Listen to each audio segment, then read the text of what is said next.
Hey YouTube, Roguetree here, back with a Traptrix deck profile for you guys. I thought I'd go for a little more of a control deck this week, and this is one that I've played on occasion, once in a while, and it's a pretty interesting control deck because it does actually have like some amount of comboing. It's not just like control as in like normal a barrier statue, but it's actually kind of an interesting deck to play around with. And it's nice that when that structure came out not too long ago, it was just playable out of the box, which was super nice for new players to just be able to get the structure. And so I've messed around with it a little bit. This is what I've came up with. So let's just hop into it. So, starting out with our Traptrix names, we have 3 Pudica, 3 Mantis, 3 Myrmelio, 3 Arachnocampa, and 2 Dionea. So these are all your really good Traptrix monsters. Your Pudica grabs you your field spell that gives you an extra normal. Mantis searches a monster on summon. Myrmelio grabs a spell trap on summon. Arachnocampa is a free special from hand. And Dionea is not one that you usually want to see in your opening hand. You'll want to special that off of your Sarah to grab your trap holes out of your graveyard. But if you do happen to draw one on a later turn, it does just get to reborn a Traptrix on normal. So all of these super good. Myrmelio and Mantis specifically do have 1.5 card combos where if you open one of these plus a trap card, you do get to do some funky combos, just some little 1.5 card combos, which opening a trap is pretty simple. We're playing kind of a lot, obviously. But yeah, these are kind of your standards here. I have messed around with a couple of the other Traptrix monsters, but these are the ones that really feel nice to play, and so that's what we're playing for those. And then the only other monster that we're playing is 3 Parallel Exceed. This card is super nice because you just normal any Traptrix, make your Sarah, and then you get to special this, so then you get to make any of your Traptrix rank 4s, whether you make Rafflesia early on, or if you make a, Pinguicula to search for another Traptrix and extend more into a bigger combo. It's just super nice. Yeah, just with any deck with a Link 1 and a rank 4 pool, 100% Exceed is such a crazy card. Then we only have the one spell, the Garden. Not worth playing more than one of. It's just searchable off Pudica. But then Pudica plus Myrmelio or Mantis is just super good because you get to just search the Garden, make Sarah, and then normal activate, go crazy, because you just get your second normal. And the battle protection is super nice, so they can't just normal summon and beat over your Sarah to stop your advantage. The special summon effect doesn't come up too often, but it's there if you need it. But yeah, the extra normal and the battle protection are both super good. Definitely worth running. It's not like it's bad enough to not run it, but definitely just a one of. And then for traps, I'm playing 10 trap holes outside of Holotea. 3 Holotea, and then 10 more trap holes of 3 Floodgate, 3 of the Nightmare, 2 Bottomless, and 2 Gravediggers. So this is what I decided to go with. 3 Holotea, obviously, because that's your combo piece going first. It just gets to summon itself as a monster and activate it the turn it's set by discarding a trap. So you just get to trigger your Sarah turn 1, and the graveyard effect to revive is super nice for interruption. But then for the trap holes that I decided to play, I am a really big fan of Floodgate Trap Hole. Getting a monster permanently face down, especially in decks that don't have really ways to get rid of them, it just clogs the zone and it removes that monster completely from any sort of use, which I feel like is super good. And then Nightmare is just your opponent activates effects. No, they didn't. Super good. Bottomless and Gravediggers. Bottomless is just nice and generic. Still not a bad card to this day. It's just not great in random decks that don't get extra advantage off of it.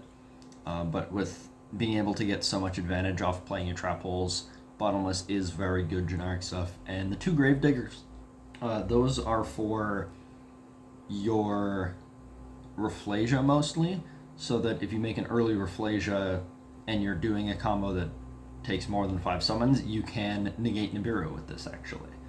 And it does help that it is a time card, do 2,000 burn, and can just negate other hand traps if you happen to be able to get to it before they would use their impactful hand traps. So yeah, super good to have. Kind of a small-ish trap hole lineup. I know it does sometimes feel like it's not quite enough, but it does most of the time hold you enough until you can get into an attacking position, because we are playing the Atypus to get some pressure on. So you don't have to stall that crazy long. It's not a super stall deck. You just need to hold them hostage a little bit until you can gain some advantage and then just make some big bodies and swing. But yeah, that is all of the traps then. Then it's just the non-engine. I'm going with 3 Imperm, 3 Veiler, and 3 Nib.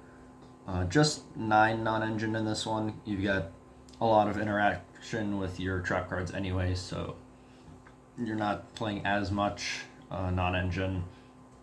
3 Imperm, obviously, it can trigger Sarah and stuff. You can discard it off your Holtea. So the fact that it's a trap just synergizes super well with the deck, on top of the fact it's one of the best hand traps in the game. Effect Veiler for a second monster negate one, because monster negation hand traps are just so good in the current format. Just being able to stop people from using like Ash and stuff to go crazy on their 1-card combos. And then Nibiru, just because, as I've said before, I like high impact hand traps, just to be able to, even if they can play through some of your stuff, you've just got the no button that just stops them dead in the water. It is a little annoying if you have to play this on turn 2 or 3, because then you lose out on your Traptrix monsters that you've been building up, but it's not too difficult to reset up, seeing as Sarah's just any one Traptrix. So yeah, that's what I've got for hand traps. Next to the extra deck. The extra deck is pretty flexible. I just have kind of what I feel like I am using most. Definitely you can flex this around, however. So we've got 3 Sarah, 1 Colaria, and 1 Atypus for links. Sarah, always 3. It's just the main piece of the deck. Just gets you so much advantage every turn. That is how your resource engine just gets to keep going and going and going. Colaria is super nice. If you manage to have a little extra material and put this on board, you can reset a hole trap when you activate it, which is super nice. And during your end phase, you can reborn a Traptrix. So you can reborn like your Arachnacampa for more protection over your stuff, or just what is it, like a Dionea to grab another trap back. And then a Tippus is here so that after a couple turns, when you start getting a big enough board, you can just go into this. All your Traptrix monsters gain 1,000 attacks, so they just get super huge, and you can negate multiple cards on the field. And you can bench a trap from your grave to destroy a card. So it's just negation, removal, and attack buffs. So it just gets to do so much for when you finally need to swing in for big. It just gets so much advantage in the like going second breaking board kind of stuff. So that's what I'm playing for links. And then the rest is Xyz monsters. I have 3 Flasia, 2 Pinguicula, 1 Elomeris, 1 Redoer, Future, Draco Future, and Zeus. 3 Rafflesia you don't necessarily need, but it's nice to have, and I didn't really think of much else that it needed. The only non-Traptrix monster you really want for a rank 4 is the Redoer, because you have your Holtea, so you can just make this with a trap card for removal every time. So that's super nice as an end board piece. 3 Rafflesia. Obviously, you can make this early, especially with your Parallel Exceed, so that you have your Gravedigger for hand trap insurance. Otherwise, just super good to be able to tutor any of your trap holes from deck that you need. Just a super good end board piece. Pinguicula, good combo piece and partially end board piece, because it gets to search your monsters, and if you get rid of stuff with your trap holes, you get to attach one of those monsters to this card, so they just don't get it in rotation anymore. It's just stuck under this thing. And then the 1 Elomeris doesn't come up as often, but sometimes if you want to get some extra bodies on board, this is a way to do it. Get another insect or plant, and then this also has a similar effect to Pinguicula. If you remove stuff with your trap holes, it can take one of them and special it to your field, which is nice. It doesn't come up super often, but if you're going up against a deck that has a lot of cards that you can take advantage of, definitely worth having Elomeris on an end board. And then obviously the Redoer I talked about. The Future and Draco Future, you really don't make these very often, but they're here as an option. You can occasionally make this. It's usually more common that you just chill with your Traptrix monsters, and you just grind with that. But if you need to apply a little bit of pressure and need a harder to out monster, Future is nice for that. And the 1 Zeus, just because Xyz deck, if you gotta go second and you can just put 2 level 4s, you can help break the board with this. Just easy way to remove problem cards. I think pretty much any Xyz deck should be playing Zeus. So yeah, that is the extra deck.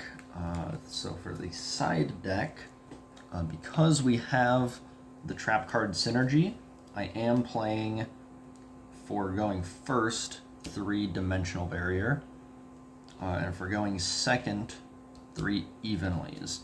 You don't often get the synergies with the Evenlies just because if you go second, you're just going to play it with no cards out anyway. But then if you draw them later in the game, you can activate them even if you aren't getting much value out of it. You can trigger your Sarah with it. or you can discard unusable evenlies off of your Holteas. So then it's not even bad to have the multiples. So you can do it first and just get rid of their board, and then future ones you have ways of using anyway. And obviously Dimensional Barrier, super good for going first. Just shuts down so many decks, and it gets to trigger your Sarah, which is just insane. But then for the last cards, we've got 3 Bell, 3 Droll, and 3 Cosmic. Again, just for whichever matchups, for graveyard decks, for super searchy decks, and for back row decks. Again, all these profiles that I do are meant to be competitive, but not like a deck that I'm bringing to like a YCS or a regional or anything. That probably would look at least side deck differently. I think the side deck is really the main thing that I don't necessarily have the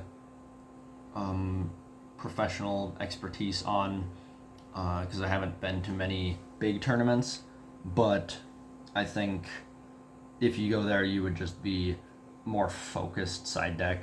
But otherwise, I think if you're just bringing this deck to locals, this is a fine starting point just for a variety of decks, depending on how varied your locals is. But yeah, so I think that's the rest of it. I should have combo tutorial for you guys next week. It's super cool little control deck. Gets you so much advantage throughout turns. You ramp up so much while taking your opponent's advantage away. It just snowballs so good. But yeah, so that should be it for this deck profile. This is Rogue Tier, signing out.